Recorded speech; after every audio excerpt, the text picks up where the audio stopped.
kunesha mu magogo yawe yose ngo curijana aho uja hose. Yesu nashimwe. Haba mu byoroshe urijane, haba mu bigumye urijane. Ni izina ryiza rirengeye andi mazina yose twagiye twumva mw'isi. Yesu nashimwe. None rero iryo zina niryo rivuze ngo uzunyambaze ku munsi wa ryari.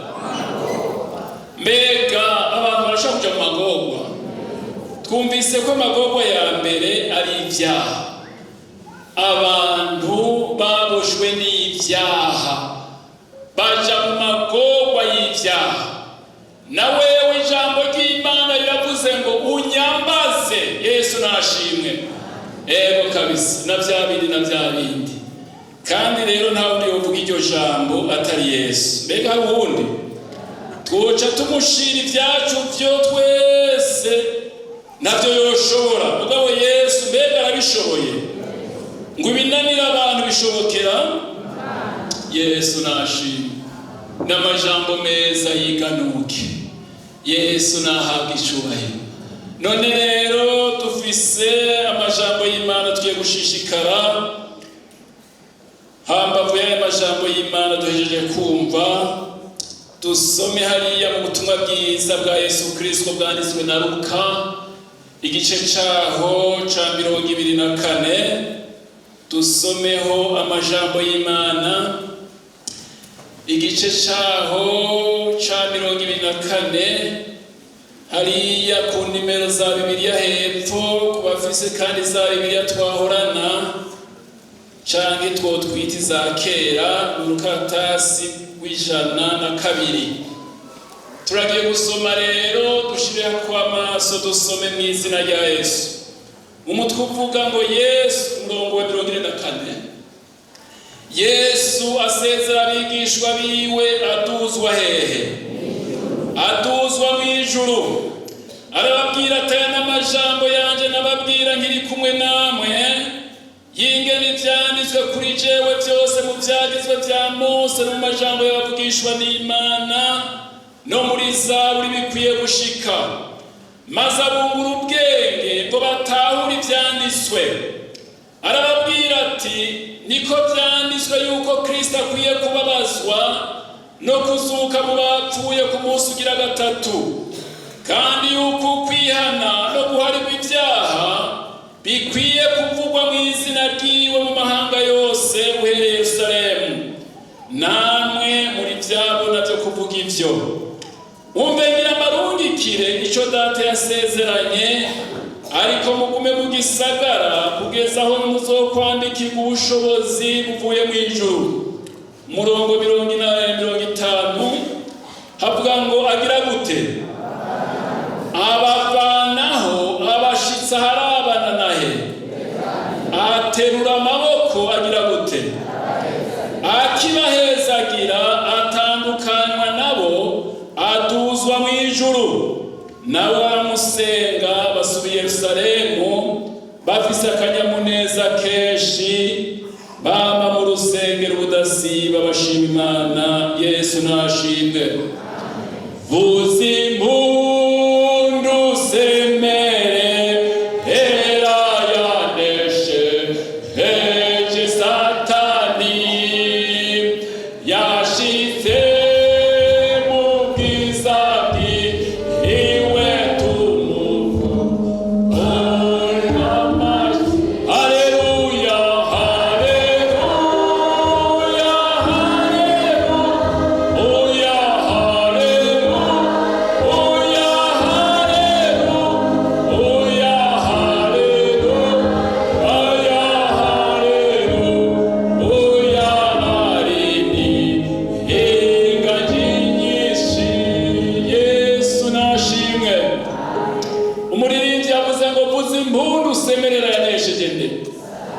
Yesu nashimwe. Mwashitse mu bwiza bwiwe tumukomera amashi canke tumukurira ubwazi. Yesu nashimwe. Nukuvuga rero uyu munsi dufise umunsi mukuru udasanzwe aho twibuka iduzwa ry'umwami wacu Yesu Kristo. Yesu nashimwe. Mw'isezerano rya kera baraduzwa nk'abiri. Uwitwa Enoke yaraduze mu ijuru adaciye mu rupfu, n'uwitwa Eliya yaraduze mu ijuru adaciye mu rupfu. Mu isezerano rishasha hari uwaduze duhejeje gusoma mu ijuru. Yesu nashimwe. Mbega ninde? Yaraduze ari hehe? Ari mu ijuru. Nk'uko twumvise mu isezerano rya kera hari amaduzwa ngahe, no mu isezerano rishasha hazoba amaduzwa ngahe. Hariho umwami Yesu yagize nte? Yaduze mu ijuru. Mbega turindiriye iduzwa irihe? Iduzwa ry'ishengero ry'Imana. Wewe nanje Yesu nashimwe. Imana nishimwe. Hari uwatwitangiye imbere yitwa Yesu mu isezerano rishasha. Natwe rero turarindira iduzwa ry'ishengero. Yesu nashimwe. Ahabera b'Imana bazoduga. Bibiliya ivuga ngo inzamba y'Imana nivuga, abapfiriye muri Kristo Yesu nibo bazobanza kuyumva, ngo natwe bazoba bagizente bakiriho tugizente. Dusigaye tuzoca duterana nabo mu bicu dusanganira umwami mu kirere. Yesu nashimwe. Aho rero iduzwa rigira kabiri mu isezerano rishasha rizoba rishitse. Imana nishimwe. Mbega Imana ishimwe. Yego kabisa. Kandi rero no mu iduzwa ry'umwami Yesu byarazazaniye abantu benshi. N'abigishwa bagendanye na Yesu byarabazazaniye. N'abagendanye n'umwami Yesu cyangwa bari barumvise ubuhanuzi byarabazazaniye. N'igihe ishengero ry'Imana rizoba riduze, abantu benshi bazozazanirwa. Amaradiyo azotonda twavugira ubutumwa bwiza. Mbega azodusanga ibwoga. Yesu nadufashe azosanga ishengero ry'Imana ryagizene. Yesu nashimwe. Mbega Yesu ashimwe. Ahabwa icyubahiro. Aha rero mu gihe Yesu yari kwasezera abigishwa agira aduzwe mu ijuru, yarahamagaye abigishwa arababwira amajambo akomeye. Sinzi bari ababyeyi bariko bararaga cyangwa bariko barabwira abana ibizobabako, bumva kumure bariko bagenda barafise ibintu babwira umuryango. Yesu rero ariko araduga mu ijuru, ahamagara abigishwa agira abasezere. Yesu nashimwe. Hanyuma rero arabaganiriza. Hari ibibazo rero bikomeye mu bigishwa Yesu yagomba kugenda ahejeje canke abagiriye neza. Bari bafise igihe ibibazo bitandukanye. Bari bamaranye na Yesu imyaka nk'itatu n'igice, bariko barabwirwa amajambo y'Imana ariko arabigisha. Yesu ariko aratanguza ishengero mu bigishwa, kugeza naho Yesu azuka abigishwa ntibabitahura. Bamwe bagenda kumva ku munsi ugira gatatu hariho ubuhanuzi bwavuga yuko Yesu azozuka abantu bapfuye. Yesu nashimwe. Imana itugirire neza. Ubwo rero abigishwa nibo babaye ba mbere babwumva, mugabo ntibabwizera. Barimwe ba Mariya Magadalena ntibabwizera. Abahanuzi bari barahanuye yuko Yesu azozuka. Yesu nashimwe. Mugabo ntibari barabyemeye benshi, naho n'abigishwa ku munsi ugira gatatu ariko n'amagogo batora kumva. Kandi Yesu yarababwiye. Yesu nashimwe. Yari yababwiye igihe kimwe abonye urusengero rw'i Yerusalemu, arababwira ati uru rusengero rero jewe ntushobora kurusambura ntabwubaka mu minsi ngahe? Mu minsi 3. Yavuga umubiri wiwe yuko uzosambuka ku munsi ugira gatatu akazukana bapfuye. Imana idufashe. Ariko ntibabyizera. Bari ibibazo rero bitandukanye abigishwa. Byari bikwiye yuko Yesu abavana aho hantu akabashikana ahandi hantu. Twumvise babavana hehe? Yesu nadufashe. Ngo abashikana hehe? I Betaniya. Yesu nadufashe.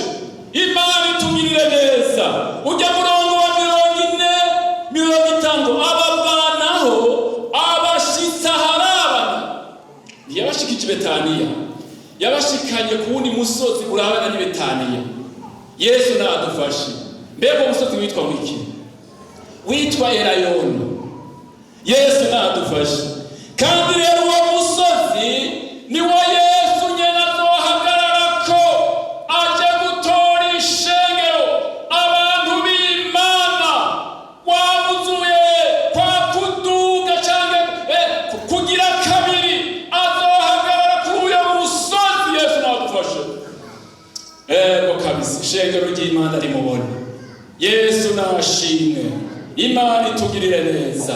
Hanyuma rero abavanaho bari bafise ibibazo bitandukanye. Yesu atari gushobora kubasigarana. Hari ibibazo byari byarabutse muri bo. Yesu nadufashe. Hari ibibazo bitandukanye byari byarabutse muri bo. Igihe kimwe Yesu ngo yarabasize ahantu basigana barabazanya. Mbega muri twebwe ninde azoba mukuru? Ikibazo ca mbere kiradutse. Yesu ariyo, Petero, Yohana, Yakobo, Andereya, abitwa ba Toma baragira akanama. Ataza kuza twamaze kubitunganya tuce tumubwira rengere bizogenda. Adusigaranye ingoma. Yesu natugire neza. Imana itugire neza. Aca batatu none mwariko muvugana ibiki? None Yesu yari yavyumvise hano. Yari yavyumvise. Imana nidufashe. Imana itugire neza. Aca abazana akana gatoya. Agahagarika imbere yabo. Arababwira ati ugomba kuba mukuru muri mwebwe akwiye kumera nk'uyu mwana mutoya, kandi akwiye gukorera abandi, akwiye kuba umuja w'abandi. Ati ivyo bintu tutabitahuye ga yewe. Twari tuzi yuko aca muha intebe. None ibi bintu bigenze gute? Ico cari ikibazo. Yesu nadufashe. Ikindi kibazo gisa nk'ico, ngo abagabo babiri yari Andereya na Yohana. Hanyuma rero Yakobo na Yohana. Hanyuma rero ngo baja ahantu. Imana nidufashe. Sinzi rero ko batumye mama wabo ngo aca agenda kwa Yesu.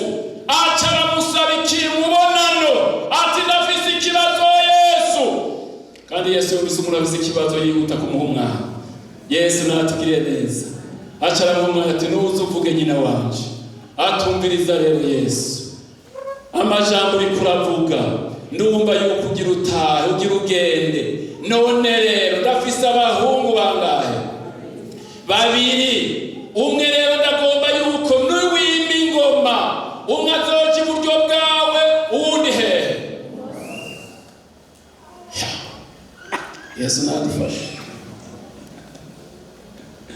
Imana itugire neza. Ico kibazo kirahanze isi uyu munsi. Yesu natugire neza. Ikibazo c'ubukuru. Imana idufashe. Ikibazo kinki c'ubukuru. Mbega twebwe ishengero ry'Imana Bibiliya ivuga ngo dukoranye ko bami n'abaki. Mbega ni muri ubu bugingo no bwajyanye. Yesu nashimwe. Hariho ubwami tubikiwe, ubwami bwo mw'ijuru. Tuzoganzanya na Yesu. Imana itugirira neza. Bibiliya ivuga ngo tuzokwicara ku ntebe 12, ducira imanza imiryango 12 y'Abisirayeli. Yesu nashimwe. Imana itugirire neza. Atekaye ujye gutanga ibyicaro mu bwami si iby'iwanje. Yesu nadufashe. Hari n'ababaga ati none mwebwe ko muriko murasaba ivyo, mbega igikombe nonywera mwokinywera kate turashoboye, duha ahubwo watereje tunywe twumvirize. Umwana w'umuntu. Imana itugire neza. Ibibazo bitandukanye Yesu nadufashe. Ukazobona ahantu hari ibibazo akenshi azoba ariko azunguruka kuri ico kintu mwibanga, kandi umuntu ariko arakirondera cyangwa arakivuga ntiyerekananye n'ishusho yacu. Oya, abyura izindi ngunza hariya, abyura iyindi desordre hariya, abyura ibindi bibazo hariya, mugabo binja bigana ico nyene. Yesu nadufashe. Imana itugire neza. Abantu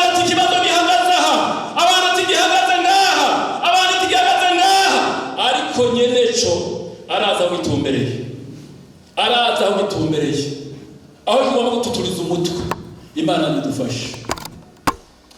Ibibazo mwishengero, abantu barimutse baravuye mu mpemu, abigishwa imyaka 3 hafi n'igice bari kumwe na Yesu, ntibigeze bakaraka ibintu by'impemu, baguma baharura ibintu by'umubiri. Shengero ry'Imana, Imana idufashe. Abantu b'Imana, Imana idukuraho turi, idushikana abahehe. Ibetani Yesu nashimwe. Ahandi ibibazo bikemurirwa, ahandi usanga inyishu yawe. Imana nidufashe, Imana itugirire neza. Bene data bakundwa, nshuti z'umusaraba, tuve mu mubiri tuje mu mpemu. Abantu b'Imana bakizwe, buzuye mpemu yera, nibarabishije baranesha amaso. Bibiri ngo ni igihe gito, ariko tubandanire kuzoja hehe. Ijambo ry'Imana rivuga ngo asangwa mwarazuranywe na Kristo, murondere biri hehe? Hejuru iyo Kristo ari. Imana nidufashe, Imana itugirire neza. Ibibazo rero mu bigishwa biba byinshi. Yesu ariyumvira ati aba bantu none ninagenda imyaka twamaranye bazosigara barakora iki? Bizogenda gute? Acara bimura. Bibiri bivuga ngo abashikana abayutani. Ahandi yabwira ngo abungura ubwenge bataho ivyanditswe. Imana nidufashe kandi Imana itugire neza. Bene data bakundwa, isi ntituzoyihoramo. Ishengero ry'Imana riza kuja mu ijuru. Abantu b'Imana bakoreye Imana mu bwizigirwa, abantu b'Imana bihanye ibyaha neza. Inzamba y'akabanga izovuga. Yesu nadufashe.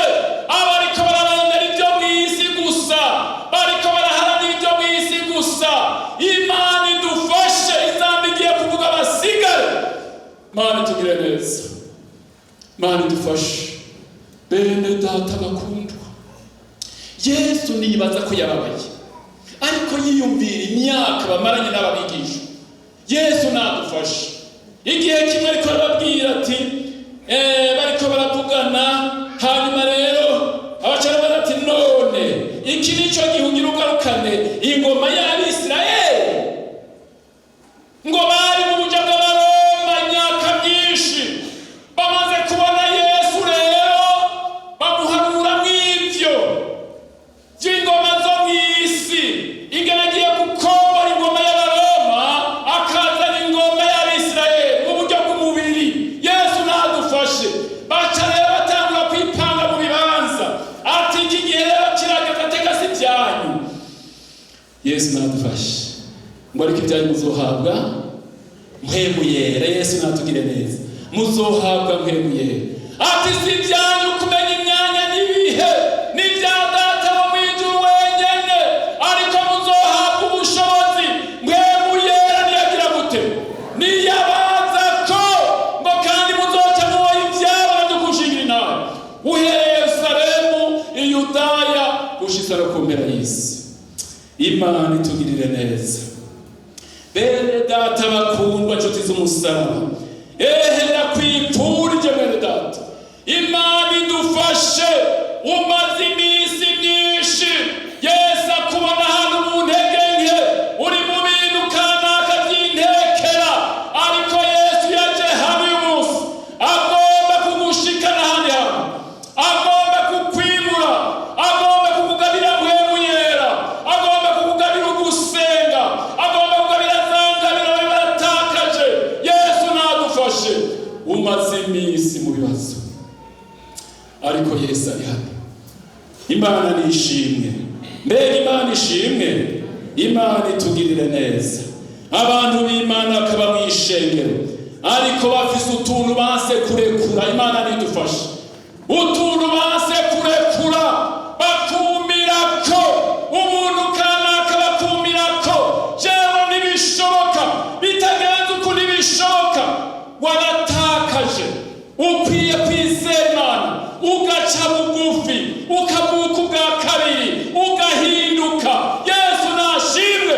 Bitabuka uzosigara n'abandi bose. Imana itugire neza.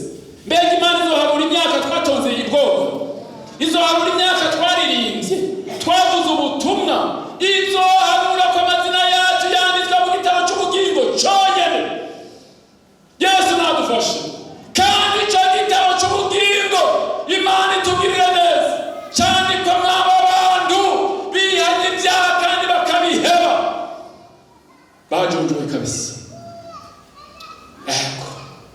Baticara mu ishengero bafise ibindi bibazo. Imana itugire neza.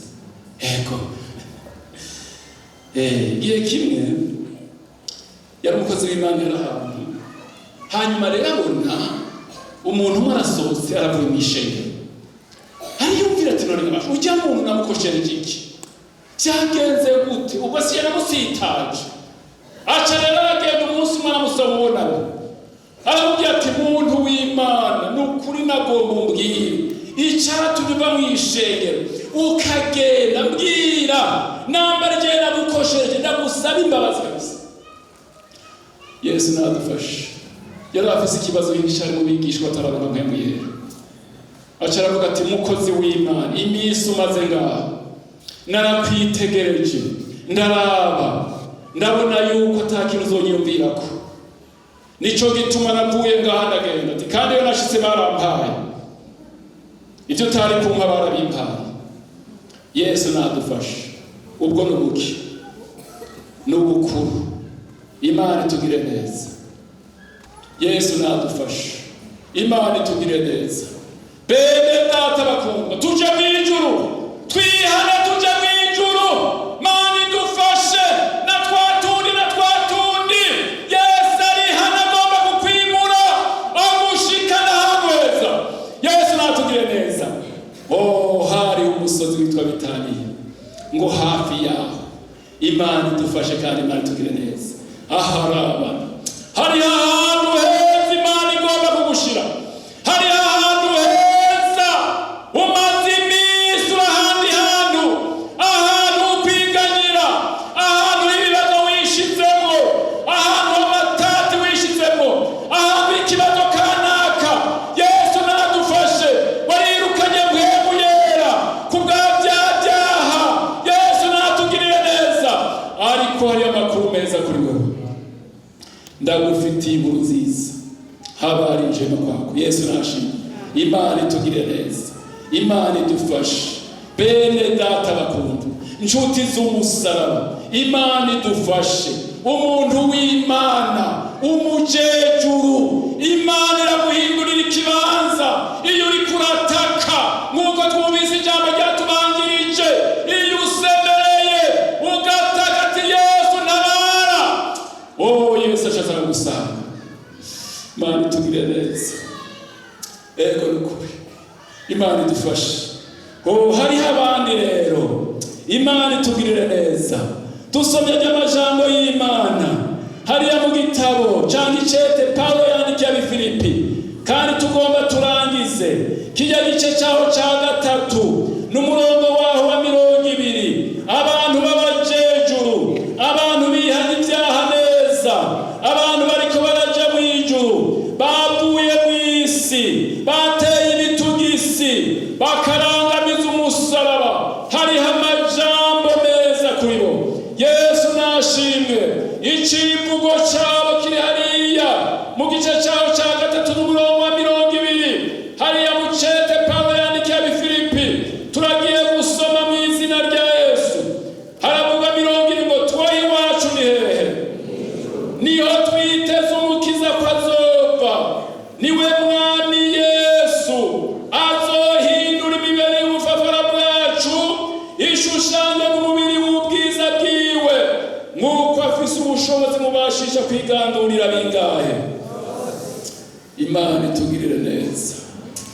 Hariho icivugo c'abantu b'Imana, abantu bihanye neza, abantu basezeye isi, abantu bateye ibitugisi. Yesu nadufashe. Bari mu isi bazi ko iwacu ari hehe. Iwacu ari hehe? Yesu nashimwe. Mbega iwacu ni Gitega ko mutanyuze. Ni Gitega iwacu. Mbega iwacu ni mu Kirundo. Mbega iwacu ni mu Kayanza. Mbega iwacu ni Bujumbura ko mutanyishura. Mbega iwacu ni mu Ruyigi. Mbega iwacu ni Kiremba. Mbega iwacu ni Kayogoro. Mbega iwacu ni Nyanzarake. Mbega iwacu ni Gishiha. Iwacu ni hehe? Mwijuru. Yesu nashimwe. Abantu b'abajejuru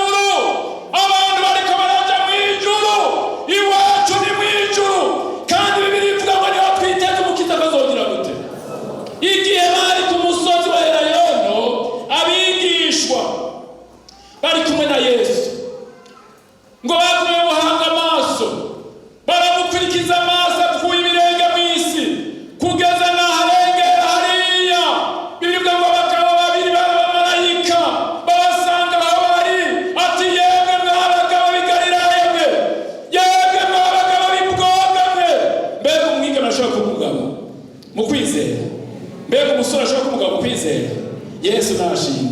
Yemwe n'abagabo b'Igitega, yemwe n'abagabo b'Ibwoga, uyo Yesu abakuwemo uko agiye ariko azongera gutera.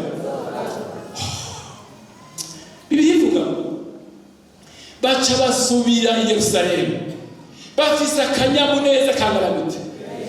Ubwa mbere bari mu mpari, ubwa mbere bari mu bibazo, ubwa mbere bari muri bino mu bindi. Mugabo Yesu amaze kubavanaho abasezera, Yesu nadufashe, amaze kubakiza, amaze kubahindura, amaze kubashikanaho. Imana itugirire neza. Ngo bavanye bafise akanyamuneza kenshi, ngo bamba mu rusengero rudasiba basenga Imana. Ukazobona umuntu w'Imana ubwira ibyo gusenga ntazi. Ukazobona umuntu adatonda amasengesho muri korali, ifise porogaramu y'amasengesho. Umunsi wa mbere ntazi, iyindi ya kabiri ntazi, ubwa gatatu ntazi. Kuna kiurizo. Imana idufashe, Imana itugire neza. Ya nasomye ubutumwa bwiza cyangwa n'undi ubutumwa bwiza kuri YouTube. Hanyuma rero ngo hari umuntu umwe yabwiye umukozi w'Imana ngo abwira bene data umwe uwo yararongoye, nazi nababwiye hano turaza dusenga Imana, turavuze porogaramu yo gusenga. Ku munsi wa kangahe turavuze amasengesho ya korali. Uzoze rero. Ati jewe ubu Imana yarampaye akazi, nta myanya yo gusenga mfise, urantunga pastor. Mbega Imana iguhaye akazi muca mubipfa? Mbega Imana iguhaye ubutahe muca mubipfa? Ibikubwiye ngo ntuzogaruka gusenga, ahubwo ari ukwiye kuza. Yesu nadufashe ugaca uyishimiriramo. Ati jewe nta mwanya mfise, urantunga pastor, ahubwo uransengera. Ati sawa. Hanyuma rero igihe kimwe amaze iminsi aza yumva telefone. Ati yewe mukozi w'Imana pasiteri. Ati sa. Ati mbega murafise porogaramu y'amasengesho ku rusengero. Ati wabariza iki? Yaciye amumenya. Ati nagomba mungire porogaramu kugira ngo nze gusenga. Ati wavuze ko ata mwanya ufise, bigenze gute? Ati hari ibintu byabaye hariya ku kazi, baragize igabanywa ry'abakozi kandi bahereye kuri jewe. None rero udafise imyanya yo gusenga, mugomba imyanya yo gusenga babirukanye ku kazi. Mugomba imyanya yo gusenga mwahombye, hariya mu masoko mwahombye. Niho mugomba kuzoca muza gusenga. Nimuze mugifise akazi, nimuze mutarahomba, nimuze musenge. Imana yabahaye ibyara, nimuze musenge. Inka zikamwa, nimuze musenge. Yesu nadufashe, Imana idufashe, Imana itugire neza. Yesu yavuze ngo hakono muri nyatete ngo Imana ngo hakono yo guhomba ngo yogira gute? Ngo yogira gute? None ugomba kiguhombya. Ko mutanga kandi umuntu wese ubutumwa buri acaraba hasi. Jewe niko ndaba hariya. Yesu nashimwe. Tugomba dusenga Imana bene data. Tugomba duhamagara Imana. Tugomba tubwira Imana. Umuntu wese najiwe avugana n'Imana mu mutima. Urazi ikibanza urimo umaze iminsi. Ariko uyu munsi Yesu yaje agomba guterura gushikana abari betaniye. Imana itugirire neza. Ahantu y'ibyizigiro, ahantu h'umugisha, ahantu y'indirimbo. Mugatonana ndekarana Imana magakorasi makaririmbo Mana. Hari aho ducika ukumva wo turekarama. Nzana Imana irambaye agakorasi. Yesu nashimye, Yesu natugire neza.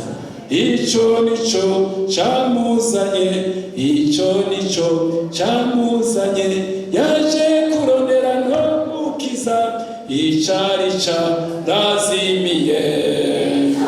Nako gakorasi Yesu yampaye cyane neza. Yaje kurondera no gukiza icari carazimiye. Ico nico camuzanye, ico nico camuzanye, yaje kurondera no gukiza icari carazimiye. Haleluya. ico nico camuzanye, yaje kurondera no gukiza icari carazimiye. Tugomba dusenga Imana, tugomba duhamagara Imana. Mbega Imana iri hano, Yesu ari hano, tugomba tumuhamagare. Nawe wumva hari ikintu wazana kwa Yesu, uze tugusengera Imana, uyibwire bya bindi byose. Ntabwo igusiga uri, ariko igomba kukunguruza.